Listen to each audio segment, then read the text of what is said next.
கண்மணி.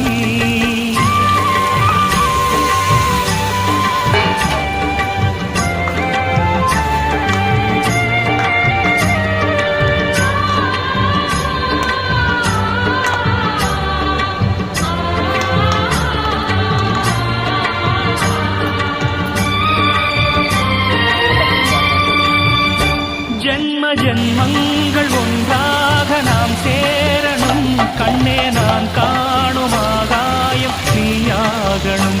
என்றும் ஓயாது ஓயாது உன் ஞாபகம், நாளும் உன் பார்வைதானே என் சூரியோதயம். அன்பே நீ